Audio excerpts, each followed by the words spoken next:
Hello guys, आप सभी का मेरे चैनल में स्वागत है। आइए वीडियो नंबर 4 की तरफ बढ़ते हैं। दोस्तों, इस वीडियो में मैं कुछ एडिशन करने वाला हूं, जैसे कि वीडियो नंबर 4 मैंने बनाया था, ठीक है। उसी में मैं कुछ ऐड करना चाहता हूं, आपको मैं बताना चाहता हूं। अगर आपने वाला वीडियो मेरा देखा है, उसमें मैंने कंप्लीट आपको बताया कैसे आप पावर बीआई को डाउनलोड कर सकते हैं, इंस्टॉल कर सकते हैं, ठीक है। और साथ ही साथ मैंने आपको यह भी बताया कि सिस्टम की बिट रेट आपको पता करनी हो तो कैसे कर सकते हो, ठीक है। इसमें मैं क्या ऐड करना चाहता हूँ, जैसे कि आप सभी को बताना चाहूंगा, पावर बीआई विंडो में काम करेगा, करेक्ट है। आप सबको मैं रिकमेंड ये करूंगा, पावर बीआई को आप इंस्टॉल कर सकते हैं माइक्रोसॉफ्ट ऐप स्टोर से। कहां से? ऐप स्टोर से, ठीक है। अब वो कैसे होता है वो मैं आपको दिखा देता हूं, ठीक है।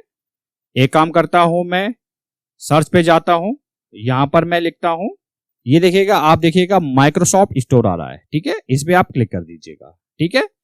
जैसे आपने इस पे क्लिक किया, ये देखेगा माइक्रोसॉफ्ट स्टोर ऑटोमेटिक ओपन हो गया, ठीक है। अगर आप एंड्रॉयड मोबाइल यूज करते हैं तो वहां पर आप देख सकते हैं प्ले स्टोर आता है, करेक्ट है।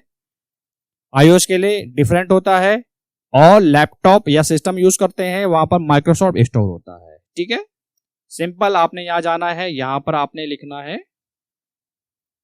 ठीक है। मैं क्लिक करता हूं, यहां पर मैं गया, ठीक है। आपने यहां पर लिखना है पावर, ठीक है, स्पेस, ये देखिएगा आपके सामने एक एप्लीकेशन आ रही है, पावर बीआई डेस्कटॉप, ठीक है। आपने क्या टाइप करना है, जैसे आप ये टाइप करते हो ऑटोमेटिक पावर बीआई डेस्कटॉप आ गया है, ठीक है। आपने इसको क्लिक करना है। ये देखिएगा ओपन इसलिए आ रहा है क्योंकि ये ऑलरेडी मैंने गूगल से इंस्टॉल कर लिया है, करेक्ट है। आपके सामने यहां पर आएगा इंस्टॉल का, ठीक है। तो आप इसको यहां से इंस्टॉल कर सकते हैं, ठीक है। सेम है, या आप वहां गूगल से इंस्टॉल करते हैं माइक्रोसॉफ्ट की साइट से, या यहां से स्टोर से इंस्टॉल कर सकते हैं, ठीक है।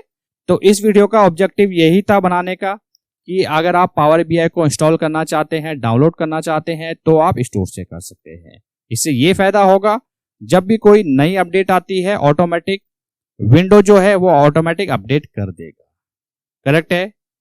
अगर आपने वीडियो यहां तक देख लिया है तो वीडियो को जरूर लाइक कीजिएगा, इससे हमें काफी मोटिवेशन मिलता है। और ये वीडियो जो हो सके वो ज्यादा से ज्यादा लोगों के साथ शेयर कीजिएगा, ताकि उनको भी सीखने का मौका मिले। मिलते जल्द नेक्स्ट वीडियो में।